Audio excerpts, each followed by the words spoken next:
Matega pau ke fia me ngonu ke mamata ipa ke subscribe mai ke tau channel. Ko wham ke hoko ni pēni whakau koe. Hai mea toa whai ke tau Faingata'a'ia. Na tau tokanga e programa koe ke wholawhola e ki e sun vai hau noves ni manoa. Fie maari e pe koau pe. Oua e mana vai. Ko wham ke unofo e ni whakau koe koau pe. Koe uhinga ia ko tau ke tau fie maari e he ngai whaingata tau fōwai. Koe tau fōwai mo koau pe. Mandu ke wholawhola koe ni eiki. Koe ni haere to ni whukahitahi o a ua ke si wheitu koe nei Faingata'a'ia e kauako. Tau whawhakau ma vek tau tolu peko hae mea eiki whae taim tau Faingata'a'ia e. Kau haere mea eiki he halanga Faingata'a tau peko tau whikuki ai. Ka mai nei tokai e matangi, ka mai koe au e ke hengi koe whae wasi waha e tolu ke he ono hengi mo e nau kei whainga be mo nau Faingata'a. Io neongo e fua loa e ta whainga mo ta ngai Faingata'a. Ka haere mai e eiki ai, o ne wholawhola mai, whia maari e pe, wow pe. Ka hano winga tonu ke ta whia maari ai, he whakau, ta whia maari e pe he koau pe, koe eiki pe, koau pe. Mana tō koe ulake koe, hoa whaia eiki koe na whakahaki a Mosese, ia eksoto vahe tolu ko koau pe. Mahu inga upito e ne wholawhola koe ni a māke vahe ono, koe ui he ko koau pe. Koe uluaki, ko koau pe koe au ni whamore more i ho anghala, mo e ko anghala. Mandu ni wholawhola koe māke vahe ua, ves ni ma, wakai ke tangata mama tea, pa ne wholawhola koe, ngā ata ko whamore more ho ngahi anghala.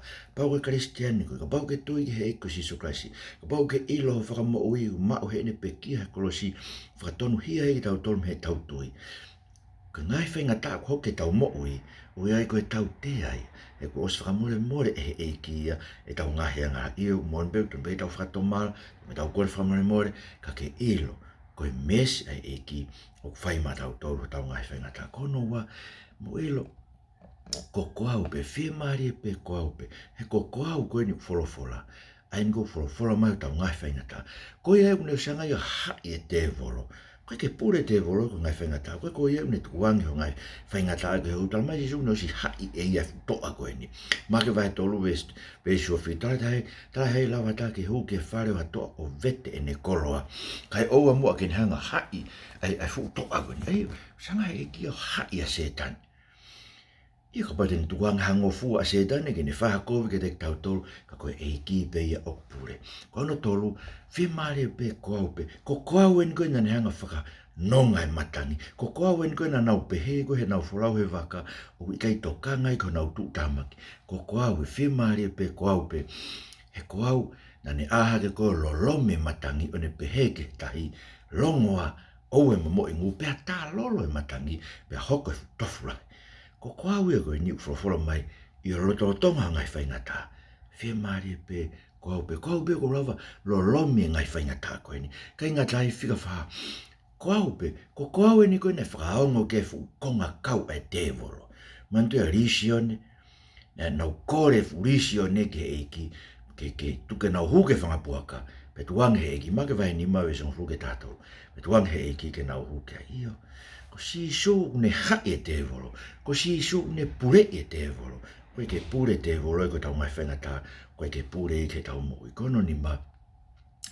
Mandu ko si su e ni koe na ala ke whiwhine au toto, ta ue whi hong furuma wha, hong furuma ni ma se ne alu holo, hik me toke tā, tala mene os e ne koloa. Ne o ala ke kapa kofo si su, pe whai anu whakamo iyo, osi kau poto e kau toke tā, he whainga whai tō, pe koe kanisa, pe koe COVID, pe koe hae ngai Faingata'a ko ke mo uai. E osi e iwi e kau toke tā e mama koe ni. Ka pote ke ala, hange koe lau koe e himi ka poritona e whau matu ngai ni. E ala rewa ho hau ni, e kapa hono o kofu. Ko hono iwi whaka mo ui o e eiki, kei tō mau pe, e whakotu fo oui e ho mo ui, ke whai ho whakamu pe o whakausi. Koe eiki pe ni ko whia maari e pe ho ngai Faingata'a, e koau pe, koau en koe nau toke fo i mai ni ma, mo ika e wa, pau whawhanga ke futonga ni mawhi. Te ulawa pe au, ngai Faingata'a ko ke iei, te ulawa pe au, pe koe hai masiva, pe koe mo ua, pe koe hai ngai tūkunga. Koau en nau toke koe, ai e mai ni ma, mo ika e wa, pau lawa, o whai hei, aho mo, whakamo ui, ma mo whawhanga. Kainga, whia maari e pe, koau pe, o e mana vai, ko si su pe u ha ere mai. Mana tui, o te ke whakaukau o koe toko taha pe u koe mo ua Faingata'a. Ha ele mai pe mo e ke fukai tahi koina whaingata'u ke iai o kau mo koe.